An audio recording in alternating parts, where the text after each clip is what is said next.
তাহলে আজকের লেকচার আমাদের হবে হচ্ছে অ্যাকিউট প্যানক্রিয়েটাইটিসের উপর। আজকে তাহলে আমাদের টপিকস হচ্ছে অ্যাকিউট প্যানক্রিয়েটাইটিস। তো প্যানক্রিয়েটাইটিস কথাটার মানে তো পরিষ্কার যে প্যানক্রিয়াসের মধ্যে ইনফ্লামেশন হচ্ছে, সেটা যে কারণেই হোক। ইনফেকশনের জন্য হতে পারে, অটোইমিউনিটির জন্য হতে পারে, গল ব্লাডারের জন্য হতে পারে। তো মানে in short inflammation of the pancreas দু ধরনের হতে পারে, অ্যাকিউট হতে পারে, ক্রনিক হতে পারে। আজকে আমরা শুধু অ্যাকিউট প্যানক্রিয়েটাইটিস নিয়ে আলাপ করব। তো অ্যাকিউট প্যানক্রিয়েটাইটিসে যেটা হয় যে সাধারণত 80% কেস মাইল্ড কেস হয়, কিন্তু আবার অন দ্য আদার হ্যান্ড যে দেখা যায় যে ডেথ রেটও সিগনিফিকেন্ট ডেথ রেট আছে, যেমন 10% ডেথ রেট হয় অ্যাকিউট প্যানক্রিয়েটাইটিসে। এবং যেই ডেথ রেটটা আসলে হয় তা এটার মেজরিটি মানে অলমোস্ট 98% হয় হচ্ছে হলো যে সিভিয়ার 20% কেসের মধ্যে। সো মাইল্ড কেস থেকে ওভাবে আসলে ডেথ হয় না, মোটামুটি রিকভারি রেট ভালো। যদি আমরা ডেথের কজ খুঁজতে যাই তাহলে দেখা যাবে যে ফার্স্ট উইকে ইউজুয়ালি হয় হচ্ছে হলো ইসের জন্য, মাল্টি অর্গান ফেলিউরের জন্য। On the other hand after first week এটা প্রধানত হয় হচ্ছে হলো সেপসিসের জন্য। So infection is a big risk for pancreatitis, for the death of pancreatitis. So প্রথমে যেটা আছে, প্যানক্রিয়েটাইটিস হচ্ছে একটা অসুখ, কিন্তু সেটার আসলে বিভিন্ন ধরনের কারণ থাকে। তো আমাদের যদি আমরা একদম বেসলাইনে কারণটা দেখি, যে বেসলাইনের কারণটা হচ্ছে হলো যে আমাদের প্রিম্যাচিউর অ্যাক্টিভেশন অফ ট্রিপসিন হয়। তো প্রিম্যাচিউর অ্যাক্টিভেশন যখন ট্রিপসিন হয় তখন দেখা যায় যে auto digestion of the pancreatic tissue ঘটে। মানে যে কোনো কারণেই হোক, ইনসাল্ট বা ইনজুরি যখন প্যানক্রিয়াসের উপর হয়, যেই কারণেই ঘটুক, তখন দেখা যায় যে ওখানে প্রিম্যাচিউর অ্যাক্টিভেশন হয়ে যায় ট্রিপসিনের। তো ট্রিপসিন তো আমরা সবাই জানি যে একটা ডাইজেস্টিভ এনজাইম। তো ডাইজেস্টিভ এনজাইম যখন প্যানক্রিয়াসের টিস্যুর মধ্যে ছড়িয়ে পড়ে তখন দেখা যায় যে প্যানক্রিয়াসটাই অটো ডাইজেস্টেড হতে থাকে, নিজের এনজাইমে নিজেই ডাইজেস্টেড হতে থাকে। ফলে ওখানে যেটা হয়, দু ধরনের ম্যানিফেস্টেশন আছে তখন। একটা হচ্ছে লোকাল ম্যানিফেস্টেশনস। লোকাল ম্যানিফেস্টেশনস কেন হচ্ছে? কারণ ওখানে লিকিং হচ্ছে, হেমারেজ হচ্ছে, নেক্রোসিস হচ্ছে, মেবি পরবর্তীতে সিস্ট ডেভেলপ করতে পারে, অ্যাবসেস হতে পারে সেটা।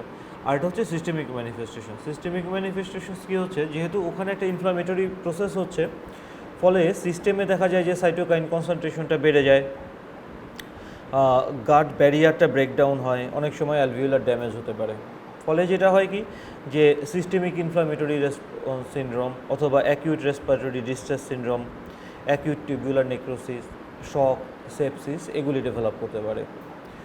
তো প্রথম কথা কি, যে আমাদের একটা প্যানক্রিয়াসের মধ্যে কি হয়, যে যে কোনো একটা ইনজুরি হয়, যে কোনো একটা ইনজুরি হয়। আমরা ইনজুরির কারণগুলি একটু পরে দেখব।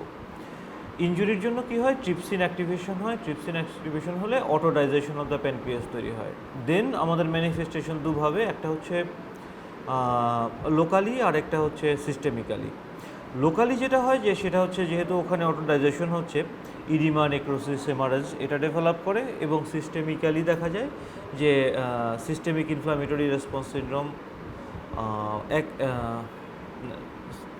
Adult respiratory distress syndrome, shock, sepsis এগুলি ডেভেলপ করতে পারে। তো দেন মোস্ট ইম্পর্ট্যান্ট অংশটা তারপরে হচ্ছে যে আমাদের কারণ কি, কেন প্যানক্রিয়েটাইটিস ডেভেলপ করে। আমি যেটা মনে করি যে অ্যাটলিস্ট 4টা কারণ মনে রাখা উচিত। 4টা কারণ মনে রাখা, কারণ এই 4টা কারণ অলমোস্ট 90% কভার করে। সেগুলি কি, gallstone, alcohol consumption, post TRCP, idiopathic. তো এইখানে এই 4টা কারণ আসলে 90% কভার করে। আবার আমি রিপিট করতেছি, কি, গলস্টোন, অ্যালকোহল, ইডিওপ্যাথিক, পোস্ট টিআরসিপি। তো এখানে একটা জিনিস খুব ইম্পর্টেন্ট, যে 90% কভার করে যেই 4টা কারণ, এর 3 নাম্বার কারণটা হচ্ছে ইডিওপ্যাথিক। মানে হচ্ছে কারণটা ঠিক নিশ্চিত না, বা আমরা জানি না, অথবা জানা যায় নাই। তো মানে একদমই আমরা কারণ জানা যাচ্ছে না, এইরকম কারণেও আসলে হতে পারে, প্যানক্রিয়েটাইটিস হতে পারে। আদার রেয়ার কারণগুলির মধ্যে যেমন আছে পোস্ট সার্জিক্যাল, সেটা অ্যাবডোমিনাল হতে পারে, কার্ডিওপালমোনারি বাইপাস হতে পারে, কোনো কারণে অ্যাবডোমিনাল ট্রামা, ড্রাগসের ক্ষেত্রে অন্তত 2-3টা নাম জানা থাকা দরকার, যেমন azathioprine, thiazide diuretic, sodium valproate. এর মধ্যে আসলে থিয়াজাইড ডায়ুরেটিক্সটা বেশ commonly used hypertensive agent. So সেই ক্ষেত্রে আমাদের এই জিনিসটা কনসিডারেশনে রাখতে হবে।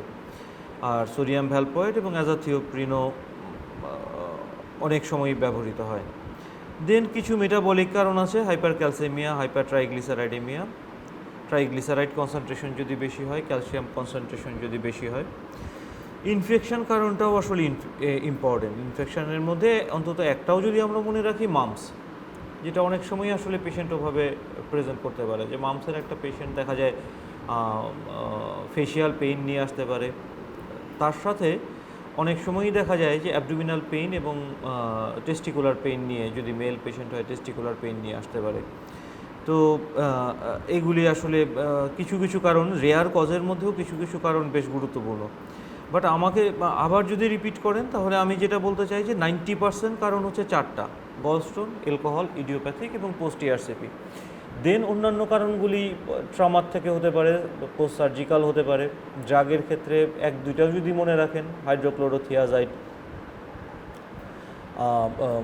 অ্যাজাথিওপ্রিন, তারপর হচ্ছে সোডিয়াম ভ্যালপ্রয়েড। ইনফেকশনের ক্ষেত্রে যদি একটাও মনে রাখেন, সেই ক্ষেত্রে mumps. And maybe mumps is a rare cause of acute pancreatitis. So other viral, যেমন কক্সাকি ভাইরাস দিয়েও হতে পারে। তো সেগুলি আমার মনে হয় একটাই মনে রাখা প্রয়োজন, সেটা হচ্ছে মাম্পস। আর মেটাবলিক কিছু কারণ আছে, হাইপার ক্যালসিমিয়া এবং হাইপার ট্রাইগ্লিসারাইডেমিয়া। নাও ক্লিনিক্যাল ফিচার্সটা আমরা যেভাবে দেখেছি, যে একটা হলো যে লোকাল, আর একটা হচ্ছে সিস্টেমিক। আমরা সব আলাদা আলাদাভাবেই আলাপ করব, যে এখন পেশেন্ট আসলে প্রেজেন্ট করবে কীভাবে। সিভিয়ার কনস্ট্যান্ট আপার অ্যাবডোমিনাল পেইন থাকতে পারে এবং radius two the back, nausea, vomiting থাকতে পারে, এপিগ্যাস্ট্রিক টেন্ডারনেস থাকবে, guarding and rebound tenderness absent. এই ফিচার্সটা আসলে বেশ ইম্পর্টেন্ট, যে আদারওয়াইজ দেখা যায় যে বেশিরভাগ অ্যাবডোমিনাল পেইনের যেই কজগুলি আছে, বা দেখা যায় যে একটা গার্ডিং থাকে বা রিবাউন্ড টেন্ডারনেস থাকে, কিন্তু অ্যাকিউট প্যানক্রিয়াটাইটিসে দেখা যায় এটা অ্যাবসেন্ট থাকে। এর কারণটা হচ্ছে যে ইনফ্লামেশনটা হলো রেট্রোপেরিটোনিয়াল ইনফ্লামেশন যখন হয়, তখন ইউজুয়ালি গার্ডিং বা রিবাউন্ড টেন্ডারনেস হলো পেরিটোনাইটিসের জন্য। তো সেই ক্ষেত্রে এটা অ্যাবসেন্ট থাকে। সো পেশেন্টের দেখা যায় যে যথেষ্ট অ্যাবডোমিনাল পেইন আছে, কিন্তু আপনি যখন অ্যাবডোমেন পালপেট করবেন, দেখা যায় যে অ্যাবডোমেন সফট পাওয়া যায় এবং কোনো রিবাউন্ড টেন্ডারনেস থাকে না। তো এটা একটা বেশ ইম্পর্টেন্ট সাইন। অন্যান্য সাইনগুলিও গুরুত্বপূর্ণ, যে severe pain, upper abdomen, radiates to the back, vomiting, nausea, এইসব আছে। কিন্তু তার সাথে এই যে 2টা নেগেটিভ সাইন, এই নেগেটিভ সাইন 2টাও যথেষ্ট গুরুত্ব বহন করে। বাওয়েল সাউন্ড কোয়াইট হয়ে যেতে পারে, অথবা একদম অ্যাবসেন্টও হয়ে যেতে পারে যদি আইলিয়াস ডেভেলপ করে। সিভিয়ার কেসে যে সিস্টেমিক ম্যানিফেস্টেশনসগুলি আসে, হাইপোক্সিয়া, হাইপোভলিউমিক শক, অলিগুরিয়া। আর সিভিয়ার প্যানক্রিয়াটাইটিস যদি হেমারেজ আছে, আপনারা এই 2টা সাইন দেখতে পারেন। যদিও আসলে 2টা নাম, কিন্তু আসলে 2টা একই ম্যানিফেস্টেশনস আসলে, যে হেমারেজিক প্যানক্রিয়াটাইটিস, হেমারেজ হচ্ছে ইন্টারনালি। তো যদি অ্যারাউন্ড আম্বিলিকাস দেখা যায়, সেই ক্ষেত্রে এটা কুলেন্স সাইন বলা হয়। যদি ফ্ল্যাঙ্কে পাওয়া যায়, সেই ক্ষেত্রে গ্রে টার্নার সাইন বলা হয়। তো এখানে ছবিটা আপনারা একটু দেখেন, যে কুলেন্স সাইন এবং গ্রে টার্নার সাইন। সো এখন আমরা আবার আসি হচ্ছে যে আমাদের আমরা কি পাচ্ছি। লোকালে আরেকটা কি সিমটমস হতে পারে, যেমন হচ্ছে আমাদের সিউডোসিস্ট ডেভেলপ করতে পারে। সিউডোসিস্টটা কেন ডেভেলপ করে? Leakage of the fluid in the lesser sac. তো শুধু লিকেজ তো আসলে লেসার স্যাকে হয় না। যদি লেসার স্যাকে হয় তাহলে সিউডোসিস্ট, যদি পেরিটোনিয়াল ক্যাভিটিতে হয় তাহলে প্যানক্রিয়াটিক অ্যাসাইটিস, আর যদি থোরাসিক ক্যাভিটিতে হয় তখন দেখা যায় যে একটা ফিস্টুলা ডেভেলপ করতে পারে, অথবা প্লুরাল ইফিউশন ডেভেলপ করতে পারে। তাহলে আমরা যদি দেখি যে যেই ফ্লুইডটা লিকেজ হয়, সেটা জন্য সিউডোসিস্ট ডেভেলপ করতে পারে। এটা ইউজুয়ালি ফ্লুইডটা কোথায় লিকেজ হচ্ছে? লেসার স্যাকের মধ্যে, অ্যাবডোমিনের মধ্যে। Poorly defined fragile and granulation tissue থাকে ওর মধ্যে। এইটা ম্যাচিউর হতে সময় লাগে অন্তত 6 সপ্তাহ যাওয়ার পর দেখা যায় এটা একটা ফাইব্রাস ক্যাপসুল ডেভেলপ করে। অনেক সময় অ্যাসিমটোমেটিক থাকে, যদি ছোট হয় তাহলে দেখা যায় যে প্যানক্রিয়েটাইটিস ভালো হয়ে গেলে এটা অটোমেটিক্যালি রিজলভ হয়ে যায়। কিন্তু যদি এটার সিউডোসিস্টের ডায়ামিটারটা 6 সেন্টিমিটারের বেশি হয় তাহলে সাধারণত এটা স্পন্টেনিয়াস রিকভারি হয় না, সেক্ষেত্রে সার্জারির প্রয়োজন হতে পারে। তো একটা আমাদের এখানে একটা সিটি স্ক্যান আছে যেখানে সিউডোসিস্টেরটা দেখা যাচ্ছে। এখন সিস্টেমিক ম্যানিফেস্টেশনস কী হতে পারে? সিস্টেমিক ম্যানিফেস্টেশনসের মধ্যে systemic inflammatory response syndrome, hypoxia, hypocalcaemia, hypoalbuminaemia এবং হাইপারগ্লাইসিমিয়া ডেভেলপ করতে পারে। এখন আর কি কমপ্লিকেশনস কী হতে পারে? কমপ্লিকেশনস যখন আমরা দেখব আবার আমরা অর্গান অথবা সিস্টেম বেস চিন্তা করব। যদি প্যানক্রিয়েটিক হয় কী হতে পারে? Necrosis, abscess, pseudocyst, pancreatic ascites, pleural effusion. Gastrointestinal ট্র্যাক্টে কী কমপ্লিকেশনস হতে পারে? Upper gastrointestinal bleeding, variceal haemorrhage, erosion into colon, duodenal obstruction, obstructive jaundice. তো এখানে আমাদের একটা ক্রাইটেরিয়া আছে, গ্লাসগো ক্রাইটেরিয়া বলে, যেটা দিয়ে আসলে অ্যাকিউট প্যানক্রিয়েটাইটিসের প্রগনোসিসটাকে অ্যাসেস করা হয়। 1, 2, 3, 4, 5, 6, 7, 8, 9 সব মিলিয়ে 9টা পয়েন্ট আছে এখানে। 9টা পয়েন্ট থেকে যদি 3-এর অধিক পয়েন্ট আমাদের পজিটিভ থাকে তাহলে এটাকে আমরা একটু ব্যাড প্রগনোসিস্টিক পেশেন্টের ব্যাড প্রগনোসিস আছে বলে মনে করতে পারি, অথবা পেশেন্টের সিভিয়ার প্যানক্রিয়েটাইটিস আছে বলে মনে করতে পারি। এটা আসলে পেশেন্ট ইভ্যালুয়েশনের সময় যথেষ্ট গুরুত্বপূর্ণ।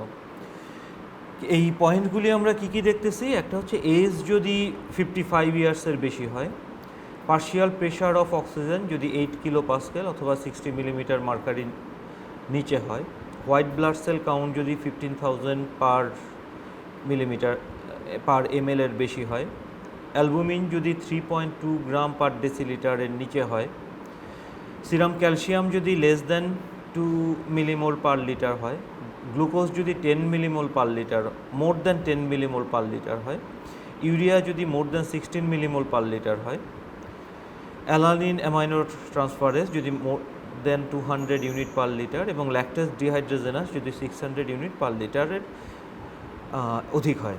তাহলে এই হচ্ছে আমাদের 9টা পয়েন্ট। তো 9টা পয়েন্ট কী?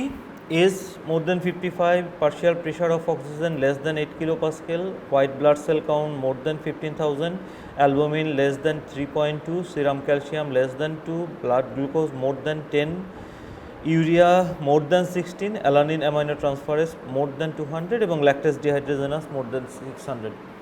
তো একটা পেশেন্টকে অ্যাসেস করা কিন্তু খুব জটিল না, যে আমরা এই 9টা পয়েন্ট যদি আমরা অবটেইন করতে পারি এবং ক্যালকুলেট করে দেখি যে মোর দ্যান 3 পজিটিভ, দেন আমরা অ্যাসেস করতে পারি যে patient is suffering from severe disease. যদি সিভিয়ার ডিজিজ হয় সেক্ষেত্রেও আমরা জানি যে 98% of death of the acute pancreatitic patient occurs in the severe patient. Severe patient estimated to be 20% of the all pancreatitis patient. So এভাবে আসলে assess করে মোটামুটি পেশেন্টের আউটকামটাকে বোঝা যায়। তো এখন আমরা ইনভেস্টিগেশনস কী করব? প্রথম কথা হচ্ছে আসলে এখানে যদি আমরা দেখি যে ব্যাড প্রগনোসিস যখন আমরা দেখতে চাই তখন অনেকগুলি ইনভেস্টিগেশনস করতে হয়। তো সেই ইনভেস্টিগেশনসগুলি সবগুলিই করতে হবে এবং তার আগে আসলে আমাদের প্যানক্রিয়েটাইটিস নিশ্চিত হওয়ার চেষ্টা করাটা প্রয়োজন। সেই ক্ষেত্রে আসলে 2টা এনজাইম আমরা দেখি, serum amylase, serum lipase. Amylase সাধারণত রিজলভ করে যায় 24-48 আওয়ার্সের মধ্যে, যদি না সিউডোসিস ডেভেলপ করে। সিউডোসিস ডেভেলপ করলে দেখা যায় যে অ্যামাইলেজটা পারসিস্টেন্টলি বেশি থাকে। এর চেয়ে বেশি সেন্সিটিভ হচ্ছে সিরাম লাইপেজ। আসলে সিরাম অ্যাকিউট প্যানক্রিয়েটাইটিস থাকলে সিরাম লাইপেজটা বেশি থাকে। আমরা আলট্রাসোনোগ্রাম অথবা সিটি স্ক্যান অফ অ্যাবডোমেন করতে পারি for the diagnosis of pancreatitis. X-ray, plain X-ray abdomen করা যেতে পারে। সিরাম অ্যামাইলেজ অন্য কয়েকটা কন্ডিশনেও বেশি থাকে, যেমন intestinal ischaemia, perforated peptic ulcer এবং রাপচার্ড ওভারিয়ান সিস্ট। তো দেখা যাচ্ছে যে আসলে এনজাইমের ক্ষেত্রে সিরাম লাইপেজ এবং ইনভেস্টিগেশনসের ক্ষেত্রে আলট্রাসোনোগ্রাম অথবা সিটি স্ক্যান যদি আমরা করি অলমোস্ট একটা আমরা ধারণা পেয়ে যেতে পারি যে whether patient is having acute pancreatitis or not. Now এখন আমরা ম্যানেজমেন্ট কিভাবে করব? ম্যানেজমেন্ট আসলে আমাদের কয়েকটা প্রিন্সিপালের উপর ভিত্তি করে করতে হবে। প্রথম কথা হচ্ছে যে ডায়াগনোসিস করতে হবে যে পেশেন্টের প্যানক্রিয়াটাইটিস আছে। তো প্যানক্রিয়াটাইটিস আছে ডায়াগনোসিসের জন্য আমাদের history important, clinical examination important এবং ইনভেস্টিগেশনস ইম্পর্টেন্ট। আমাদের হিস্ট্রিতে কি যে আমরা খোঁজ নেওয়ার চেষ্টা করব যে অ্যালকোহলের হিস্ট্রি আছে নাকি, কোনো রিসেন্ট ট্রমা সার্জারি আছে নাকি, রিসেন্ট মামস হয়েছিল নাকি, কি ড্রাগ পাচ্ছে পেশেন্ট সেটার কোনো কন্ট্রিবিউশন আছে নাকি, দেন আসতেছে হচ্ছে যে ওখানে কোনো সার্জারি হয়েছে নাকি, রিসেন্টলি ইআরসিপি হয়েছে নাকি। তো এইভাবে যখন একটা হিস্ট্রির থেকে একটা ধারণা পাওয়া যেতে পারে, দেন আমরা যখন এক্সামিনেশনে যাব এবং সিমটমসটা কেমন, আপার অ্যাবডোমিনাল পেন ব্যাকে রেডিয়েট করে নাকি। আরেকটা খুব ইম্পর্টেন্ট ফিচার্স আছে এখানে যে মোহামেডান প্রেয়ার পজিশনস বলে, যে পেশেন্ট আসলে একদম ঝুঁকে থাকে মোহামেডান প্রেয়ারের যে পজিশনটা আছে, এবং ওখানে দেখা যায় পেইন রিলিভ হয় নাকি। তো মোহামেডান প্রেয়ার পজিশনে গেলে পেশেন্টের পেইনটা কিছুটা কমে আসে নাকি। তো এরকম অনেক সাইন এবং সিমটমস আছে। তার সাথে যেমন যদি আমরা ছবি দেখেছি যে grey Turner sign, Kulen sign আছে নাকি, যেটা আসলে হেমারেজিক প্যানক্রিয়াটাইটিসকে রিপ্রেজেন্ট করে। তো এমনভাবে আসলে হিস্ট্রি এবং ফিজিক্যাল এক্সামিনেশন করতে হবে। এবং যদি সাজেস্টিভ মনে হয় আমাদের আসলে দেন আসলে খুব বেশি ইনভেস্টিগেশনস না, একদম ইনস্ট্যান্টলি আমরা যেটা করতে পারি CBC, urinary, ultrasonogram, X ray abdomen and serum amylase, serum lipase. আমরা ইন্টারপ্রিটেশন কী করতে পারি যে টোটাল কাউন্টে আমরা দেখব যে নিউট্রিফিল কাউন্ট বেশি আছে। এক্স রে অ্যাবডোমেন আসলে আমাদের ঠিক প্যানক্রিয়াটাইটিসে হেল্প করবে না, কিন্তু অন্যান্য কারণ এক্সক্লুড করার জন্য হেল্প করতে পারে। Ultrasonogram might give us an idea of the condition of the pancreas, and amylase এবং লাইপেজ আমরা জানি যে অ্যাকিউট প্যানক্রিয়াটাইটিসে রাইজ করতে পারে। So this is the way to diagnose the acute pancreatitis. এবং তারপরে যদি আমরা ডিজিজ সিভিয়ারিটি অ্যাসেস করতে চাই, আমরা সেই ক্ষেত্রে আমরা সেই ইনভেস্টিগেশনসগুলি একটু আগে আমরা আলাপ করেছি যে ওই যেই 9টা পয়েন্ট আছে সেই 9টা পয়েন্টের মধ্যে যেই প্রয়োজনীয় ইনভেস্টিগেশনস আছে সেগুলি করতে হবে, এবং করে ইনভেস্টিগেশনসের পর আমাদের এটা অ্যাসেস করতে হবে যে পেশেন্টের সিভিয়ারিটি কী অবস্থা। দেন আর্লি রিসাসাইটেশন আসলে ডিপেন্ড করবে পেশেন্টের অবস্থার উপরে। যে যদি মাইল্ড সিমটমস থাকে তাহলে আসলে অতটুকু রিসাসাইটেশন লাগে না, কিন্তু সিভিয়ার কেসে ইনফ্যাক্ট অনেক সময় আমাদের আইসিইউ অ্যাডমিশনও প্রয়োজন হতে পারে। ডিটেকশন এবং ট্রিটমেন্ট অফ কমপ্লিকেশনস সেটা করতে হবে, এবং ফাইনালি হচ্ছে treatment of the underlying cause. So আমাদের আসলে ম্যানেজমেন্টের আইডিয়াটা কি? প্রথম কথাটা হচ্ছে ওই যে আবার সে একই কথা, পেশেন্টের অবস্থার উপর নির্ভর করবে।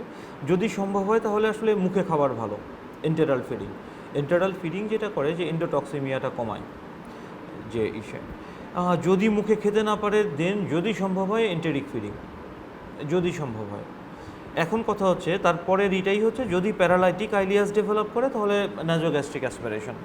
মানেটা কি যে আপনার মুখে খাবার দেওয়া ভালো, কিন্তু মুখে খাবার দেওয়া ততক্ষণই ভালো যতক্ষণ পর্যন্ত আইলিয়াস ডেভেলপ করে নাই।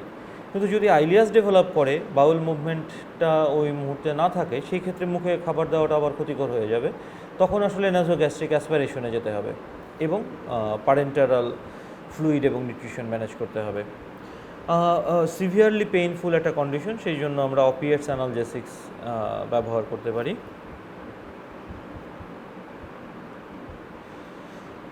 যদি হাইপোভলিউমিয়া থাকে সেই ক্ষেত্রে নর্মাল স্যালাইন অথবা অন্য কোনো ক্রিস্টালয়েড দিতে পারি। আসলে all severe cases should be transfer to HDU or ICU. মানে সিভিয়ার কেসের আমরা জানি 9টা পয়েন্ট আছে, 9টা পয়েন্টের থেকে যদি 3-এর অধিক প্রেজেন্ট থাকে দেন সিভিয়ার কেস, এবং সিভিয়ার কেস যদি থাকে তাহলে আসলে এইচডিইউ অথবা আইসিইউতে রেফারেল করাটাই ভালো। শক যদি থাকে সেক্ষেত্রে সেন্ট্রাল ভেনাস লাইন এবং urinary catheter to measure the urinary output. Hypoxia যদি থাকে তাহলে অক্সিজেন দিতে হবে। যদি সিভিয়ার সার্স ডেভেলপ করে তাহলে ভেন্টিলেটরি সাপোর্ট লাগতে পারে। হাইপার গ্লাইসেমিয়া ইনসুলিনের মাধ্যমে ম্যানেজ করতে হবে এবং হাইপোক্যালসেমিয়া ইন্ট্রাভেনাস ক্যালসিয়াম দিতে হবে। এখন কিছু প্রোফাইলেকটিক নেওয়া যেতে পারে, যেমন অ্যাকিউট প্যানক্রিয়াটাইটিসের ক্ষেত্রে যেহেতু থ্রোম্বোএম্বোলিজমের রিস্ক থাকে, তো অ্যান্টিথ্রোম্বোটিক প্রোফাইলেক্সিস অফ থ্রোম্বোএম্বোলিজম এবং অ্যান্টিবায়োটিক প্রোফাইলেকটিক্যালিও দেওয়া যেতে পারে। একদম নিশ্চিত না, এখানে অ্যান্টিবায়োটিকের ইউজটা আসলে আমাদের দেশ এবং যারা আমাদের বইপত্র লিখে তাদের সাথে আমাদের কিছু পার্থক্য আছে। ওনারা অনেক বেশি নিশ্চিত হয়ে দিতে চায়, আমাদের অনেক সময় দেখা যায় প্র্যাগমেটিক্যালি অ্যান্টিবায়োটিক দিতে হয়। তো সেই ক্ষেত্রে যদি আমাদের অ্যান্টিবায়োটিক দিতে হয় না, আসলে আমাদের অ্যান্টিবায়োটিক এখানে আমাদের অ্যাকিউট প্যানক্রিয়াটাইটিস বা আমাদের পার্সপেক্টিভে আসলে দিতে হবে। সেই ক্ষেত্রে আমাদের চয়েসটা হওয়া উচিত কার্বাপেনেম অর কুইনোনলস অ্যান্ড মেট্রোনিডাজল। তাহলে আইদার কার্বাপেনেম গ্রুপের আমরা কিছু একটা দিব অথবা কুইনোনলস এবং মেট্রোনিডাজলের কম্বিনেশন দিব। সো অ্যান্ড দেন তারপরে যখন আসলে যদি দেখা যায় যে পেশেন্টের কন্ডিশন তারপরেও সিভিয়ার থাকতেছে এবং ডিটোরিয়েট করতেছে অথবা ইমপ্রুভমেন্ট নাই, সেই ক্ষেত্রে আসলে according to severity of the patient and according to the cause of the patient বিভিন্ন ব্যবস্থা নিতে হবে। যেমন আর্জেন্ট টিআরসিপি করা যেতে পারে। আর্জেন্ট টিআরসিপি আমরা কখন করব? যদি কোলানজাইটিস থাকে অথবা জন্ডিস থাকে, তার সাথে সিভিয়ার অ্যাকিউট প্যানক্রিয়াটাইটিস থাকে। যেমন একটা পেশেন্টের যদি অ্যালকোহলের জন্য হয় তাহলে আসলে খুব বেশি ইআরসিপিতে খুব বেশি বেনিফিট আসার কথা না, কিন্তু যদি কোলানজাইটিস থাকে, জন্ডিস থাকে, তার সাথে সিভিয়ার অ্যাকিউট প্যানক্রিয়াটাইটিস থাকে, then urgent ERCP might be helpful. Cholecystectomy করা যেতে পারে after resolution of pancreatitis, after 2 weeks of the resolution of pancreatitis. Infected pancreatic necrosis or pancreatic abscess যদি ডেভেলপ করে তাহলে আর্জেন্ট এন্ডোস্কোপিক ড্রেনেজ করাটা প্রয়োজন হতে পারে। প্যানক্রিয়েটিক সিডোসিস যদি ডেভেলপ করে, drainage into the stomach or duodenum after at least 6 weeks। So এইটাই মোটামুটি আমাদের লেকচার অ্যাকিউট প্যানক্রিয়াটাইটিসের জন্য। আমরা যদি আবার একটু রিকল করি যে অ্যাকিউট প্যানক্রিয়াটাইটিস মানে হলো যে acute inflammation of the pancreas. 80% কেসে আসলে এটা মাইল্ড কন্ডিশন, 20% কেসে হচ্ছে সিভিয়ার কন্ডিশন। ডেথ যে 10% পেশেন্টের অ্যাকিউট প্যানক্রিয়াটাইটিসের 10% পেশেন্টের ডেথ হতে পারে এবং এই ডেথের আসলে অলমোস্ট শতভাগই হলো সিভিয়ার কন্ডিশনের ক্ষেত্রে। মোড অফ ডেথ যদি ফার্স্ট উইকে হয় তাহলে দেখা যায় যে ইসের জন্য হয়, শকের জন্য হয় বা ইনফ্লামেটরি কারণে হয়। যদি ফার্স্ট উইকের পরে হয় সেই ক্ষেত্রে আসলে সেপসিস অথবা infection is the main cause. Cause কী আছে আমাদের? কজের মধ্যে আসলে অনেক কিছু, আমরা 4টাকে খুব গুরুত্ব দিছি যেহেতু এটা আসলে 90% এনকম্পাস করে। কী কজ? সেক্ষেত্রে যদি গলস্টোন, অ্যালকোহল, ইডিওপ্যাথিক এবং post TRCP. Then surgery, trauma, ইনফেকশানের মধ্যে মামস, ড্রাগের মধ্যে thiazide diuretics, azathioprine, sodium valproate, metabolic কন্ডিশনের মধ্যে হাইপারট্রাইগ্লিসারাইডেমিয়া এবং হাইপারক্যালসিমিয়া, এই অবস্থাগুলি হতে পারে। এখন এগুলির জন্য যখন হতে পারে তখন আমরা আসলে পেশেন্ট প্রেজেন্ট করবে কীভাবে? অ্যাকিউট অ্যাবডোমেন নিয়ে প্রেজেন্ট করবে। অ্যাকিউট অ্যাবডোমেনের মধ্যে upper abdominal pain, vomiting, nausea থাকতে পারে, radiates to the back. Patient might feel better in the Mohammedan prayer position. এবং এখানে যেটা একটা ইম্পর্টেন্ট ফিচার্স আছে যে গার্ডেনিং, মাসল গার্ডেনিং অথবা রিবাউন্ড টেন্ডারনেস থাকে না আসলে অ্যাকিউট প্যানক্রিয়াটাইটিসের পেশেন্টের। অ্যান্ড দেন যদি হেমারেজ থাকে, grey Turner sign, Kulen sign সেসব প্রেজেন্ট থাকতে পারে। দেন আমরা আসলে ডায়াগনোসিসটা, হিস্ট্রি লাগবে এবং পেশেন্ট এক্সামিনেশন লাগবে এবং দেন আমরা ডায়াগনোসিসে পৌঁছানোর জন্য কি লাগবে? মেইনলি আসলে আইদার আলট্রাসোনোগ্রাম অর সিটি, তার সাথে সিরাম অ্যামাইলেজ অথবা লাইপেজ যদি আমরা করি একটা ডায়াগনোসিসে পৌঁছাতে পারবো। আমাদের অন্য যে ইনভেস্টিগেশনসগুলি লাগবে সেগুলি আসলে পেশেন্টের কন্ডিশন অ্যাসেস করার জন্য, কারণ আমরা জানি কিছু ব্যাড প্রগনোস্টিক ক্রাইটেরিয়া আছে বা ফ্যাক্টর আছে যার মধ্যে মোর দ্যান 3 যদি প্রেজেন্ট থাকে পেশেন্টকে সিভিয়ার প্যানক্রিয়াটাইটিস হিসাবে রেকগনাইজ করতে হবে। এবং আমরা জানি যে only 20% of acute pancreatitis patient are suffering from severe conditions, কিন্তু ডেথের 98% ঘটে হচ্ছে এই 20%-এর গ্রুপের মধ্যে। So identifying the severe patient early is very much important. তো সিভিয়ার পেশেন্ট ডায়াগনোসিস করার আমাদের ক্রাইটেরিয়াগুলি কী কী? যদি এজ যদি 55 ইয়ার্সের বেশি হয়, হাইপোক্সিয়া যদি থাকে, যদি টোটাল কাউন্ট 15,000-এর বেশি থাকে, ক্যালসিয়াম কনসেন্ট্রেশন কমে যায়, ব্লাড গ্লুকোজ কনসেন্ট্রেশন বেড়ে যায়, এএলটি এবং এলডিএইচ এর কনসেন্ট্রেশন যদি বেড়ে যায়, ইউরিয়া কনসেন্ট্রেশন যদি বেড়ে যায়, তো এই সবগুলির মধ্যে যদি আমাদের তিনটার অধিক যদি পজিটিভ থাকে, তো সেই ক্ষেত্রে আমরা পেশেন্টকে সিভিয়ার কন্ডিশন বলবো এবং প্রিফারেবলি পেশেন্টকে আসলে এইচডিও অথবা আইসিইউতে ম্যানেজ করতে হবে। দেন আসলে দেখেন আমাদের এখন ডায়াগনোসিস হয়ে গেছে, অ্যাসেসমেন্ট হয়ে গেছে, নাও ম্যানেজমেন্ট আমরা এখন কীভাবে করবো? ম্যানেজমেন্ট আসলে অ্যাবসলিউটলি ডিপেন্ড করবে হচ্ছে পেশেন্টের কন্ডিশনের উপর। যদি ইভেন খাবার দেওয়া হবে কি হবে না এটাও নির্ভর করবে পেশেন্টের কন্ডিশনের উপর। যদি দেখা যায় ইফ পসিবল মুখে খাবার বেটার, যদি মুখে খেতে না পারে ন্যাজোগ্যাস্ট্রিক ফিডিংও বেটার। কিন্তু যদি দেখা যায় যে আইলিয়াস ডেভেলপ করছে, there is no bowel movement, then in that case আসলে ন্যাজোগ্যাস্ট্রিক সাকশন দিতে হবে, টোটালি অপোজিট ডিরেকশনে চলে যাবে। পেইন কিলার হিসেবে অপিএস দেওয়া যেতে পারে। অ্যান্ড দেন আসলে আমাদের সিমটোম্যাটিক, যদি আমাদের হাইপারগ্লাইসেমিয়া থাকে সেটার জন্য ইনসুলিন দিতে হবে, যদি হাইপোক্যালসিমিয়া থাকে ক্যালসিয়াম দিয়ে কারেকশানে যেতে হবে, হাইপোক্সিয়া যদি থাকে অক্সিজেন দিতে হবে, যদি দেখা যায় হাইপোভলিউমিয়া আছে তাহলে ফ্লুইড কারেকশন করতে হবে, হয় নর্মাল স্যালাইন দিতে পারি অথবা যে কোনো ক্রিস্টালয়েড দিতে পারি। এভাবে যদি আমাদের ইনফেকশন সাসপিশন হয় অথবা প্রোফাইলেকটিক্যালিও আমরা এখানে অ্যান্টিবায়োটিক দিতে পারি, যেমন কার্বাপেনেম অথবা ফ্লোরোকুইনোনলের সাথে মেট্রোনিডাজলের কম্বিনেশন। তো সো এইভাবে according to the patient's condition treatment দিতে হবে। যদি দেখা যায় যে থ্রোম্বোএম্বোলিক রিস্ক রয়ে গেছে তাহলে প্রোফাইলেকটিক টু দ্য থ্রোম্বোএম্বোলিজমও দিতে হতে পারে। এইভাবে অ্যাসেস করে পেশেন্টকে ট্রিটমেন্টটা প্রোভাইড করতে হবে। সো ইন শর্ট আমাদের আসলে এটাই অ্যাকিউট প্যানক্রিয়াটাইটিস সম্বন্ধে একটা ওভারভিউ, যে প্রথম থেকে যে আমাদের প্যানক্রিয়াটাইটিস কী, ডায়াগনোসিস কীভাবে, কজ কী, ডায়াগনোসিস কীভাবে করব, পেশেন্ট অ্যাসেসমেন্ট কীভাবে করব এবং ম্যানেজমেন্ট কীভাবে করব, সবগুলি স্টেপ ওয়াইজ অ্যাপ্রোচ করতে হবে এবং according to severity, according to patient condition আমাদের ট্রিট করতে হবে। সো ধন্যবাদ সবাইকে।